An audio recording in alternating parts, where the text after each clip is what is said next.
Did you know that the choices we make every day can add years to our lives or take them away? It's true.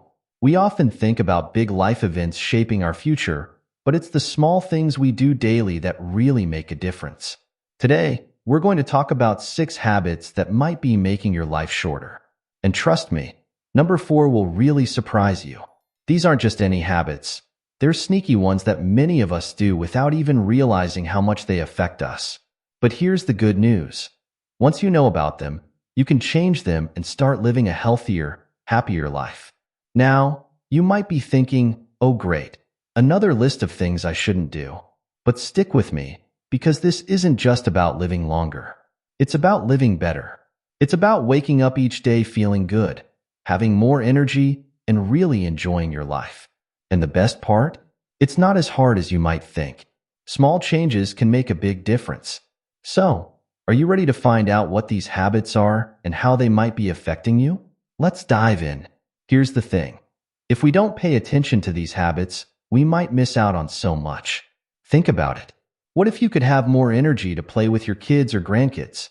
What if you could feel more peaceful and less stressed every day? What if you could wake up feeling refreshed instead of tired? All of this is possible when we take care of ourselves the right way. But it's not just about the physical stuff. These habits affect our spiritual side too. When we're not taking care of ourselves, it's harder to connect with others, to feel grateful, or to find meaning in our lives. It's like trying to see clearly through a dirty window. But when we clean up our habits, it's like wiping that window clean. Suddenly, everything looks brighter and clearer. Now, I know changing habits can be tough. We all have things we've done for years that feel comfortable, even if they're not good for us. But here's the exciting part. If we can change these habits, we'll not only live longer, but we'll also feel more alive, more connected, and more at peace. Isn't that worth a little effort?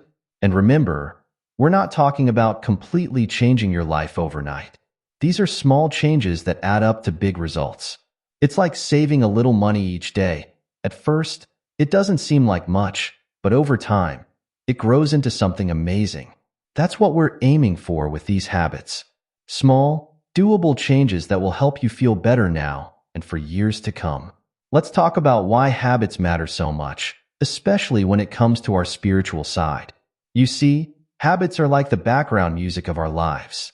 We might not always notice them, but they're always there, shaping how we feel and act. And just like music can lift our spirits or bring us down, our habits can either boost our well-being or drag us down. From a spiritual perspective, our habits are super important. They're not just about what we do, they're about who we become. Every time we repeat a habit, it's like we're voting for the kind of person we want to be. Do we want to be someone who's always stressed and tired? Or someone who's calm, energetic, and open to life's wonders?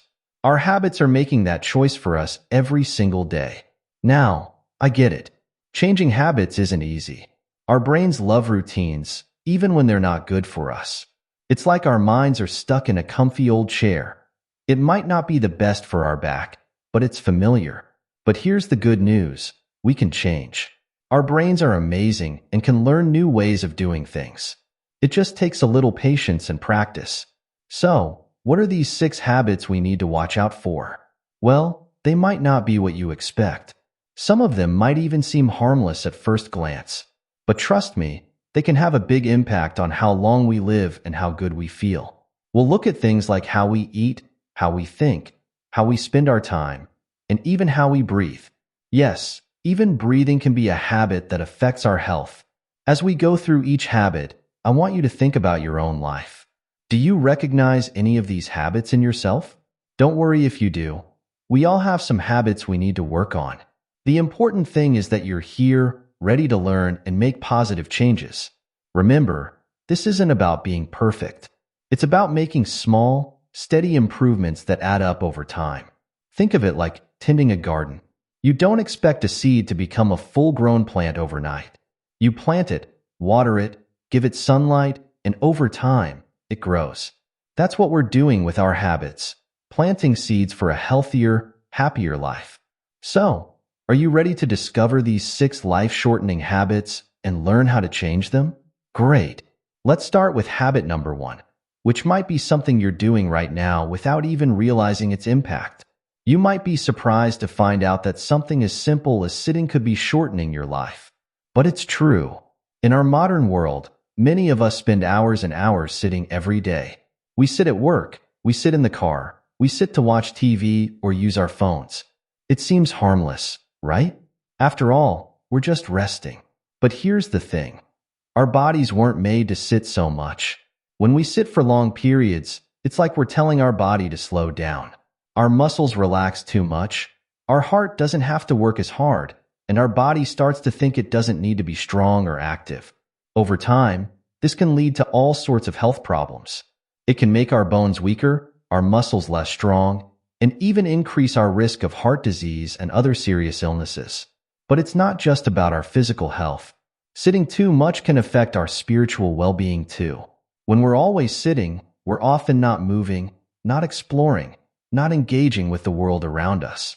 It's like we're stuck in one place, both in our body and in our mind. This can make us feel sluggish, less creative, and less connected to the world and people around us. Think about how you feel after you've been sitting for a long time. Maybe you feel stiff, a bit cranky, or just blah. Now compare that to how you feel after a nice walk or some gentle stretching. It's a big difference, right? When we move our bodies, we often feel more alive, more awake, and more open to new ideas and experiences. So, how can we start to change this habit? Don't worry, I'm not going to tell you to quit your job if you work at a desk, or to throw out your TV. Instead, think about small ways you can add more movement to your day. Here's a simple tip to get started. Try setting a timer for every hour. When it goes off, stand up and move around for just a few minutes.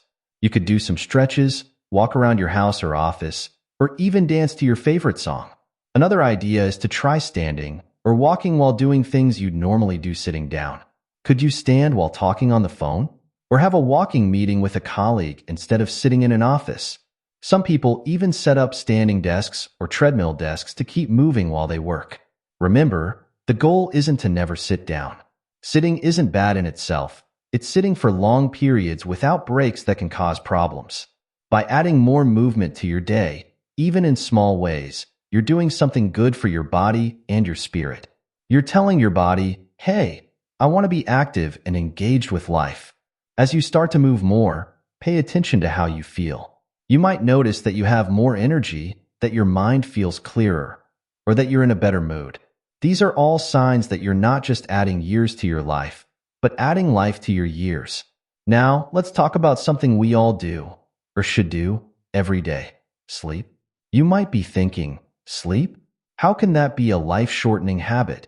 Well, it's not sleep itself that's the problem. It's not getting enough of it. In our busy world, sleep often gets pushed to the bottom of our to-do list. We stay up late working, watching TV, or scrolling through our phones. We think we can get by on just a few hours of sleep. But here's the truth. Not getting enough sleep can have a huge impact on our health and well-being. When we don't get enough sleep, it's like we're running our body on low battery all the time. Everything becomes harder. We might feel grumpy, have trouble concentrating, or find it hard to remember things. But it goes deeper than that. Not getting enough sleep can affect our physical health in serious ways. It can weaken our immune system, making it easier for us to get sick. It can mess with our hormones, which can lead to weight gain and other health problems. Some studies even show that people who don't get enough sleep have a higher risk of heart disease and other serious illnesses. But let's think about this from a spiritual perspective too. Sleep isn't just about resting our body, it's about refreshing our spirit. When we sleep, our mind gets a chance to process everything that happened during the day. It's like our brain is sorting through all our experiences, thoughts, and feelings, helping us make sense of them. This is why we often wake up with new insights or solutions to problems we've been struggling with. Sleep is also a time when we can connect with our deeper selves. Have you ever had a vivid dream that seemed to be telling you something important? Or woken up with a strong feeling about something you need to do? These experiences show how sleep can be a powerful time for spiritual growth and self-discovery. When we don't get enough sleep, we miss out on all of this. We might feel disconnected from ourselves and others, less creative, and less open to new ideas and experiences. It's like we're going through life with a foggy mind and a heavy heart. So, how can we change this habit and get better sleep? Here's a simple tip to start with. Try to go to bed and wake up at the same time every day, even on weekends. Our bodies love routine, and having a regular sleep schedule can help us fall asleep faster and wake up feeling more refreshed. Another helpful tip is to create a bedtime routine. This could be something as simple as reading a book, doing some gentle stretches, or listening to calm music for 30 minutes before bed. This routine signals to your body and mind that it's time to wind down and prepare for sleep. It's also important to make your bedroom a sleep-friendly space. Keep it dark, quiet, and cool. And here's a big one. Try to keep screens out of the bedroom. The blue light from phones, tablets, and computers can trick our brains into thinking it's daytime, making it harder to fall asleep. Now, I know some of you might be thinking, but I'm just not tired at night. Or, I have too much to do to go to bed early. If that's you, try this. Start small. Go to bed just 15 minutes earlier than usual.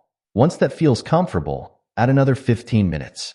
Gradually, you can work up to getting the amount of sleep your body really needs.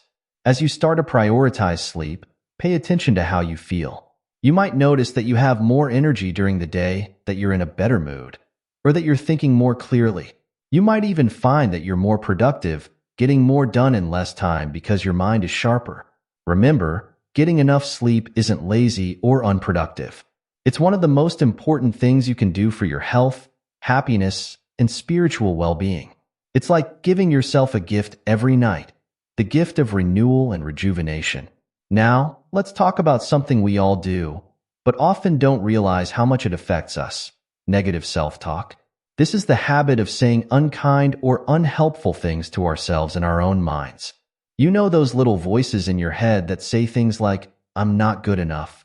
I'll never be able to do this." Or, "Why did I say that? I'm so stupid." That's negative self-talk, and it can be a real life shortener. You might be wondering, how can thoughts in my head affect my health?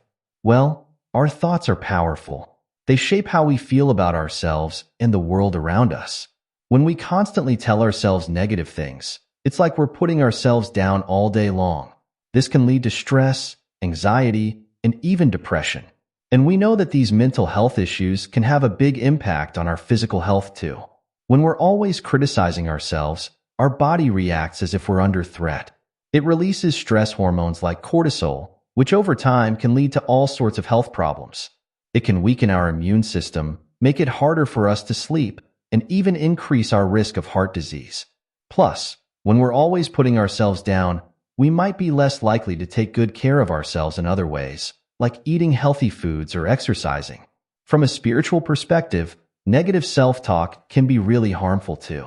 It's like we're closing the door on our own potential. When we're always focusing on our flaws or mistakes, we might miss seeing the good things about ourselves. We might not notice our strengths or the positive impact we have on others. This can make us feel disconnected from our true selves and from the world around us. Negative self-talk can also block us from growing and trying new things. If we're always telling ourselves we can't do something or that we'll fail, we might not even try. This means we miss out on new experiences, new learning, and new ways to grow as a person. So, how can we start to change this habit? Here's a simple tip to begin with. Start noticing your self-talk. Pay attention to the things you say to yourself throughout the day. You might be surprised at how often negative thoughts pop up. Once you start noticing your negative self-talk, you can begin to challenge it. Ask yourself, is this really true? Or would I say this to a good friend?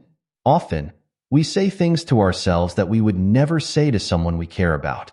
Try to be as kind to yourself as you would be to a dear friend. Another helpful strategy is to practice positive self-talk.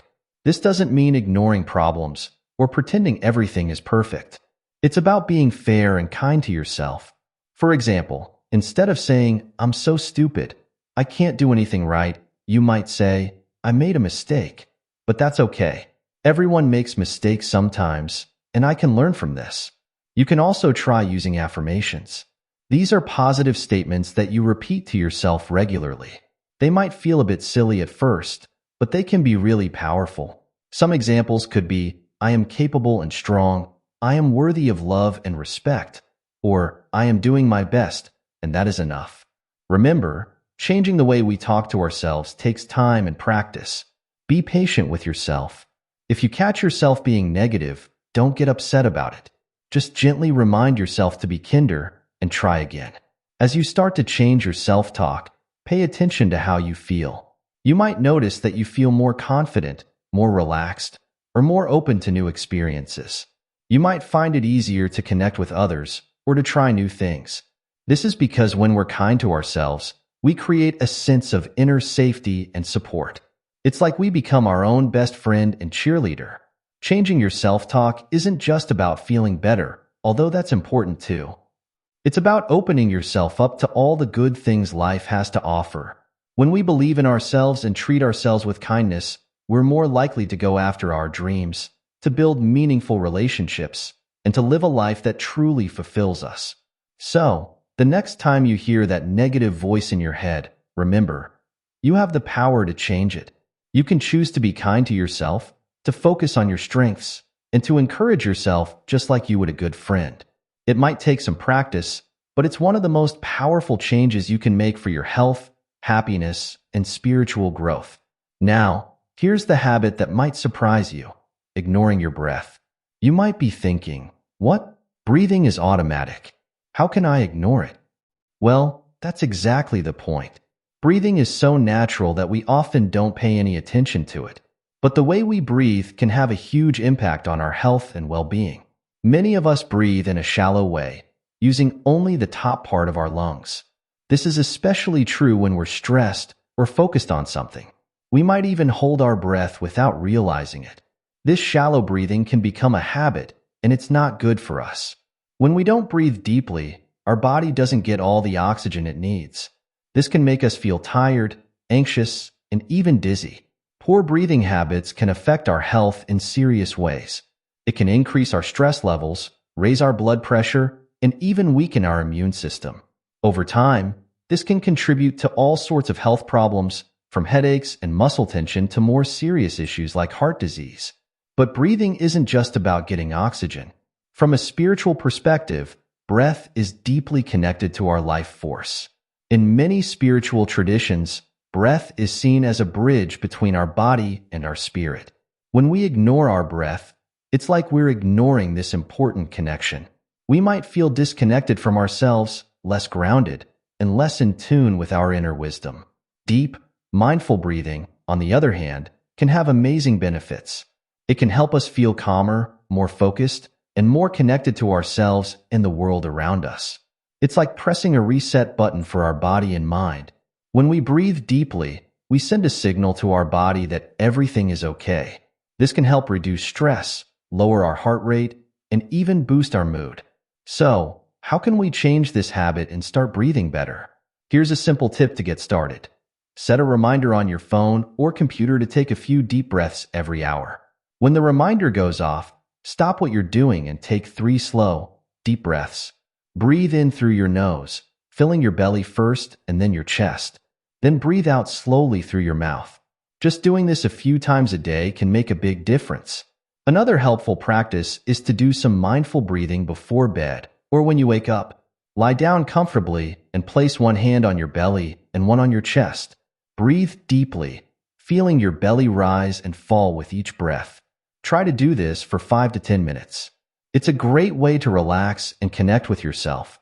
You can also try incorporating breathing exercises into your daily routine. For example, you could practice the 4-7-8 breath. Breathe in for a count of 4, hold for 7, and breathe out for 8. This can be especially helpful when you're feeling stressed or anxious. As you start to pay more attention to your breath, you might notice some interesting things. You might become more aware of how your emotions affect your breathing, or how your breathing affects your emotions. You might find that taking a few deep breaths can help you think more clearly or feel more centered when you're facing a challenge. Remember, changing your breathing habits takes time and practice. Don't worry if your mind wanders or if you forget sometimes. Just gently bring your attention back to your breath whenever you remember. Over time, it will become more natural. By paying attention to your breath, you're not just improving your physical health, you're also nurturing your spiritual well-being. You're creating moments of pause in your day, moments to connect with yourself in the present moment. This can lead to a greater sense of peace, clarity, and connection in your life. Let's talk about a habit that's becoming more common in our busy, technology-driven world: neglecting our social connections. We might think that as long as we're getting our work done and taking care of our physical health, we're doing okay. But the truth is, our relationships with others play a huge role in our overall health and well-being.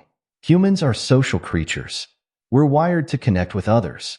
But in today's world, it's easy to let our relationships slide. We might be too busy with work, or we might think that connecting on social media is enough.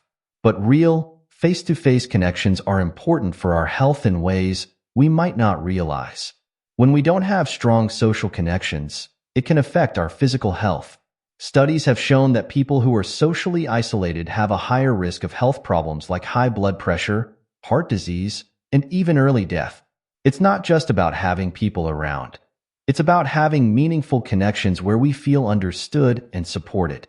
From a spiritual perspective, our connections with others are vital. They help us grow, learn about ourselves, and experience love and compassion. When we neglect our relationships, we might feel a sense of emptiness or disconnection, even if we can't quite put our finger on why. It's like we're missing an important part of what makes life meaningful. Strong social connections can also provide a buffer against stress and hardship. When we have people we can turn to in tough times, it can make challenges feel more manageable. This support can boost our resilience and help us bounce back from setbacks more easily. So, how can we change this habit and nurture our social connections? Here's a simple tip to start with. Make a list of the important people in your life. These could be family members, friends, or even coworkers you enjoy talking to. Then, make a plan to connect with one person from your list each week. It doesn't have to be a big event. Even a short phone call or a quick coffee meetup can make a difference. Another helpful practice is to be more present when you're with others. In our digital age, it's easy to be physically present but mentally elsewhere, checking our phones or thinking about our to-do lists. Try to give your full attention to the person you're with. Listen actively, ask questions, and show genuine interest. This can deepen your connections and make your interactions more meaningful. You could also try joining a group or club based on your interests. This could be a book club, a hiking group, a volunteer organization, or anything else that appeals to you. Sharing activities with others who have similar interests can be a great way to build new connections and deepen existing ones. Remember, nurturing relationships isn't just about what you get from others. It's also about what you give. Look for ways to support and encourage the people in your life. This could be as simple as sending a thoughtful message, offering help with a task, or just being there to listen when someone needs to talk. As you start to prioritize your social connections, pay attention to how you feel. You might notice that you feel more energized after spending time with others. You might find that you laugh more, or that you feel a greater sense of belonging and purpose. These are all signs that you're nurturing an important aspect of your health and well-being. It's important to note that this doesn't mean you need to be surrounded by people all the time, especially if you're more introverted. Quality is more important than quantity when it comes to relationships. Even a few strong, meaningful connections can have a big impact on your health and happiness.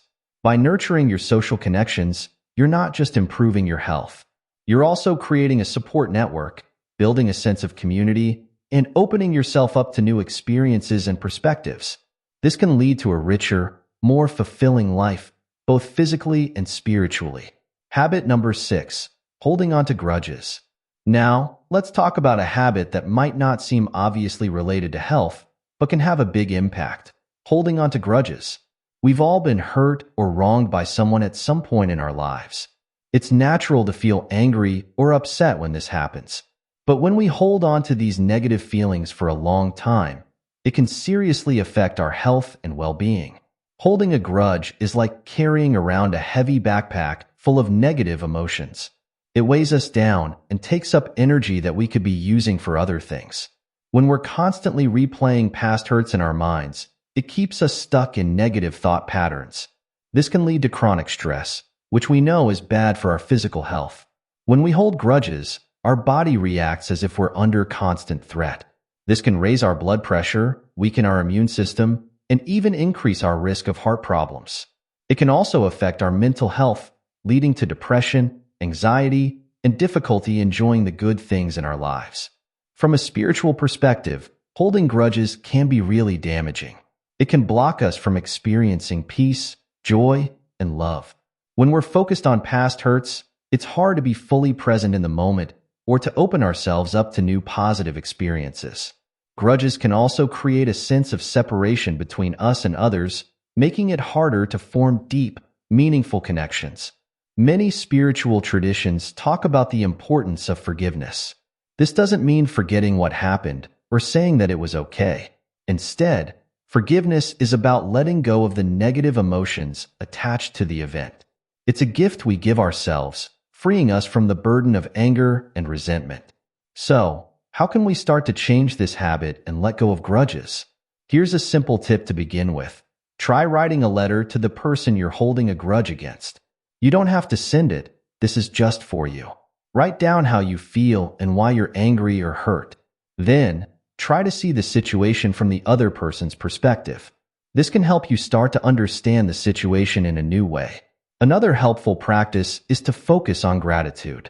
When we're holding a grudge, we're often focused on what we've lost or what's been taken from us. Try to shift your focus to what you have and what you're grateful for. This can help balance out negative feelings and remind you of the good things in your life. You could also try a forgiveness meditation. Find a quiet place and close your eyes. Imagine the person you're holding a grudge against. Acknowledge your feelings of hurt or anger.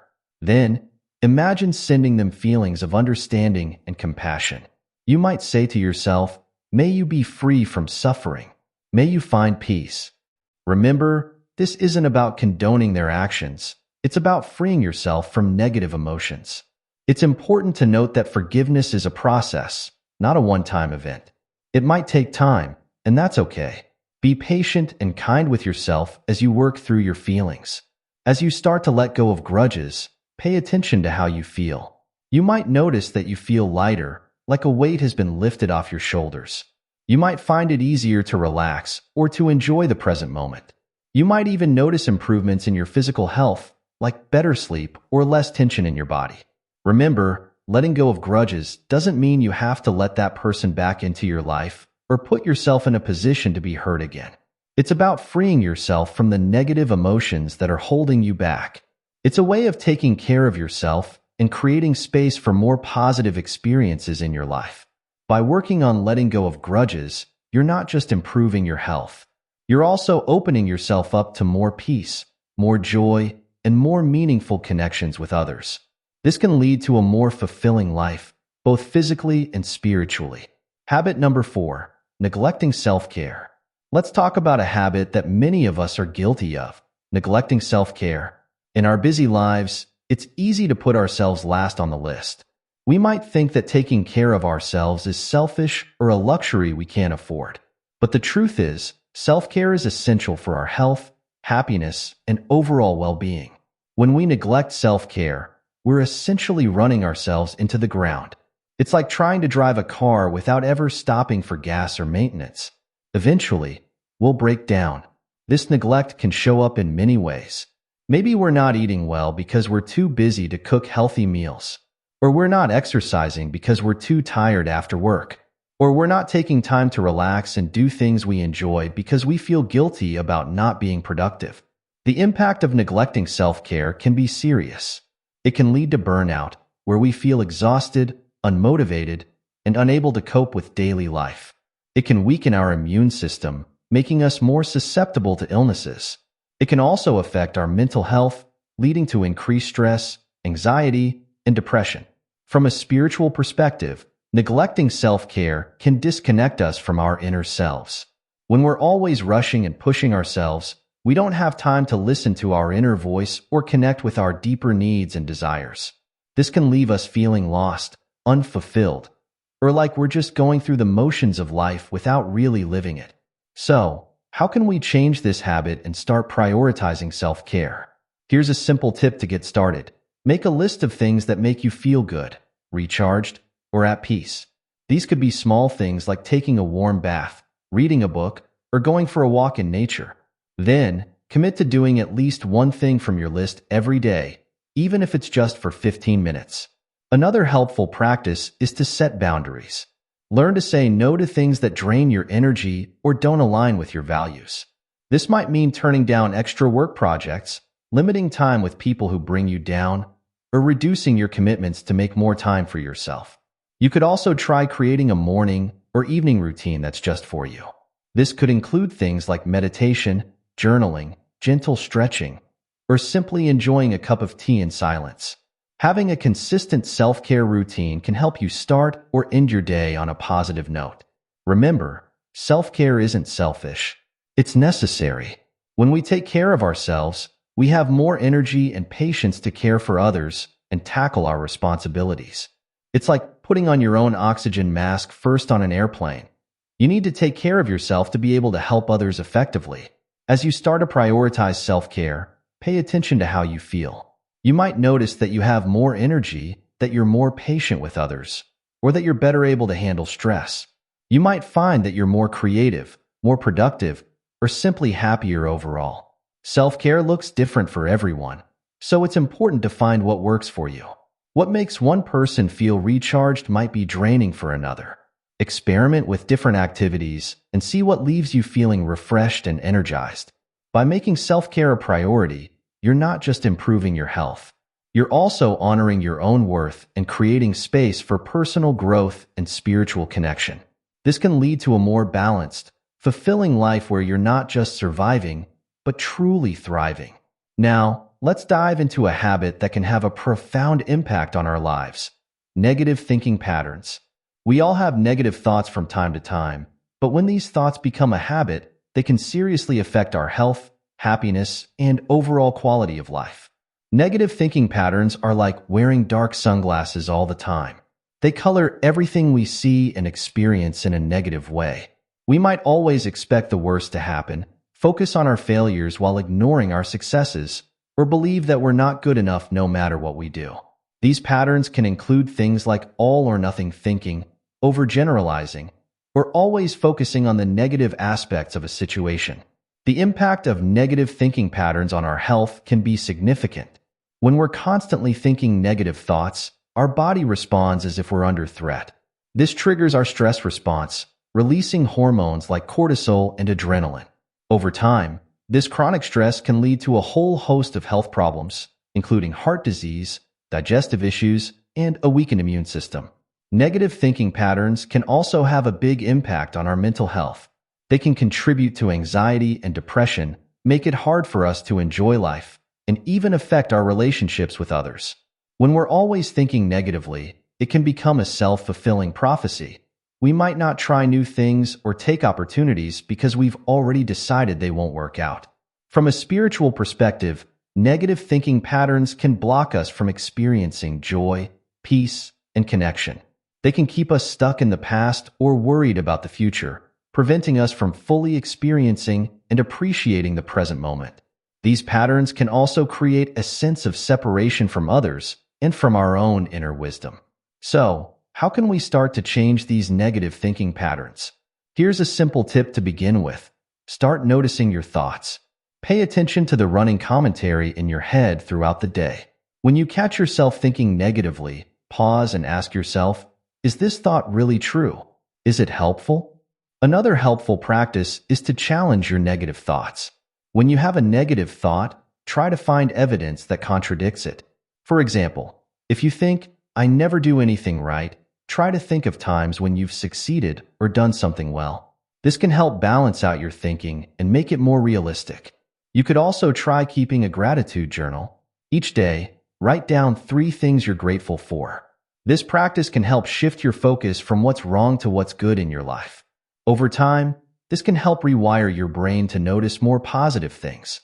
Mindfulness meditation can also be a powerful tool for changing negative thinking patterns. By learning to observe your thoughts without judgment, you can start to see them for what they are, just thoughts, not facts. This can help you detach from negative thoughts and not get caught up in them. Remember, changing thinking patterns takes time and practice. Be patient and kind with yourself. If you catch yourself falling into old patterns, don't beat yourself up about it. Just gently redirect your thoughts to a more positive or balanced perspective. As you start to shift your thinking patterns, pay attention to how you feel. You might notice that you feel more optimistic, more confident, or more at peace. You might find it easier to solve problems or to bounce back from setbacks. You might even notice improvements in your physical health, like better sleep or less tension in your body. By working on changing negative thinking patterns, you're not just improving your mental health. You're also opening yourself up to more joy, more opportunities, and a deeper connection with yourself and others. This can lead to a more fulfilling and meaningful life, both physically and spiritually. Let's talk about a habit that many of us have but often don't realize: ignoring our intuition. You know that gut feeling you sometimes get? That little voice inside that tries to guide you? That's your intuition, and it's more important than you might think. In our modern, rational world, we're often taught to rely on logic and facts and to dismiss our feelings or hunches. We might think that following our intuition is silly or unreliable. But the truth is, our intuition can be a powerful tool for guiding us towards health, happiness, and fulfillment. When we constantly ignore our intuition, we're cutting ourselves off from a valuable source of wisdom. It's like having a built-in GPS but never turning it on. This can lead us to make decisions that look good on paper but don't feel right to us. We might stay in jobs or relationships that drain us, or pursue goals that don't truly align with our values. Ignoring our intuition can have a real impact on our health. It can create a sense of inner conflict or unease that leads to stress and anxiety. We might find ourselves feeling stuck or unfulfilled, even if we can't explain why. This ongoing stress and dissatisfaction can affect our physical health, leading to problems like headaches, digestive issues, or trouble sleeping. From a spiritual perspective, our intuition is often seen as a connection to our higher self or to a greater wisdom. When we ignore it, we're cutting ourselves off from this deeper source of guidance. This can leave us feeling disconnected, lost, or like we're living a life that's not truly our own. So, how can we start to change this habit and tune into our intuition? Here's a simple tip to begin with. Start paying attention to how your body feels when you're making decisions. Do you feel a sense of excitement and expansion, or do you feel a tightness or heaviness? These physical sensations can be clues from your intuition. Another helpful practice is to create quiet time for yourself each day. This could be through meditation, journaling, or simply sitting in silence for a few minutes. When we quiet our busy minds, it becomes easier to hear our inner voice. You could also try asking yourself questions and paying attention to your immediate response. Before looking at pros and cons or asking others for advice, check in with yourself. What does your gut tell you? What feels right? This doesn't mean you should ignore practical considerations, but your intuition can be a valuable part of your decision-making process. It's also important to practice trusting your intuition in small ways. Start with low-stakes decisions and see what happens when you follow your gut. As you build trust in your intuition, you may find it easier to rely on it for bigger decisions. Remember, tuning into your intuition is a skill that can be developed. It might feel strange or uncomfortable at first, especially if you're used to ignoring it. Be patient with yourself and keep practicing. As you start to listen to your intuition more, pay attention to how you feel. You might notice that you feel more aligned with your true self, more confident in your decisions, or more at peace with your life path. You might find that things flow more easily, or that you encounter fewer conflicts and obstacles. By tuning into your intuition, you're not just potentially improving your decision-making. You're also deepening your connection with yourself and with the world around you. This can lead to a more authentic, fulfilling life where you're living in harmony with your true nature and purpose. As we wrap up our exploration of these 6 life-shortening habits, it's important to remember that change doesn't happen overnight. Each of these habits, sitting too much, not getting enough sleep, negative self-talk, ignoring our breath, neglecting social connections, and holding on to grudges, can have a significant impact on our health and well-being. But the good news is, we have the power to change them. Remember, small changes can make a big difference over time. You don't have to overhaul your entire life all at once. Start with one habit that resonates with you the most. Maybe it's setting a reminder to move more throughout the day or practicing deep breathing for a few minutes each morning. Whatever it is, commit to that small change and build from there. As you work on these habits, be patient and kind with yourself. Change isn't always easy, and there might be setbacks along the way. That's okay. What matters is that you keep trying, keep learning, and keep moving forward. Pay attention to how you feel as you make these changes. You might notice that you have more energy, that you're sleeping better, or that you feel more connected to yourself and others. These positive changes can motivate you to keep going and to tackle other habits you want to change. Remember, taking care of your health isn't just about living longer. It's about living better. It's about feeling good in your body, having peace in your mind, and experiencing joy in your spirit. When we take care of ourselves in these ways, we're better able to show up for our loved ones, pursue our passions, and make a positive impact in the world. So, I encourage you to take what you've learned here and put it into action. Start today. Choose one small change you can make and commit to it. Your future self will thank you. Thank you for joining me on this journey of exploration and growth. Here's to your health, your happiness, and a life full of vitality and joy. Remember, every day is a new opportunity to make choices that support your well-being. You have the power to shape your health and your life. Believe in yourself, trust the process, and keep moving forward. Your best life is waiting for you.